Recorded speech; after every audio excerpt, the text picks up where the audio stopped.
आणि उपमुख्यमंत्री एकनाथ शिंदे हे म्हणाले होते की युद्धजन्य परिस्थितीचा देशावर आणि राज्यावर कुठलाही परिणाम होणार नाही आणि झळ पोचू देणार नाही। मात्र 24 तासांमध्येच गॅस जो आहे तो घरगुती गॅस हा 60 रुपयांनी मागला आणि आपण आता परिस्थितीचा बघा, मुरलीधर मोहोळ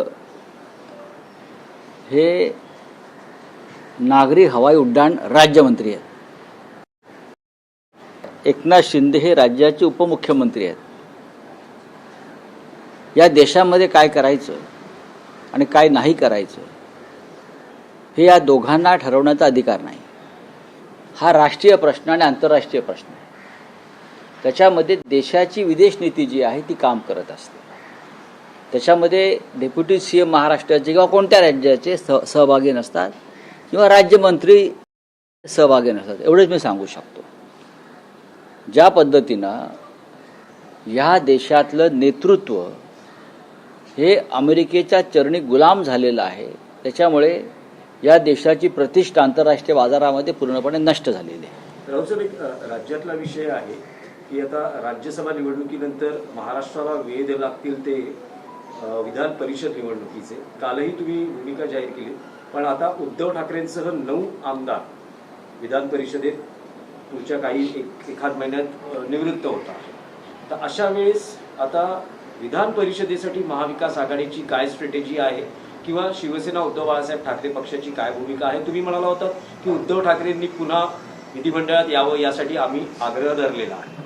नक्कीच उद्धव ठाकरे हे या राज्याचे मुख्यमंत्री होते।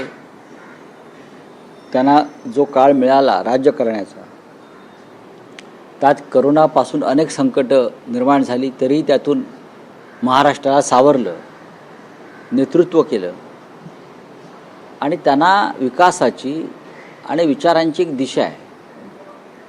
विरोधी पक्षाचा एक तो बुलंद आवाज आहे विधिमंडळातला आणि बाहेर।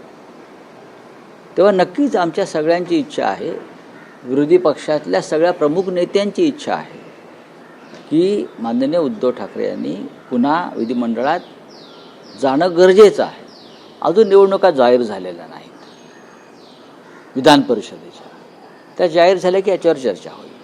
मी तुम्हाला माझं व्यक्तिगत मत सांगितलं किंवा माझ्या पक्षाचं मत सांगितलं, पण शेवटी महाविकास आघाडी एकत्र असल्यावरच हे निर्णय होतील आणि आम्ही ते योग्य वेळी घेऊ।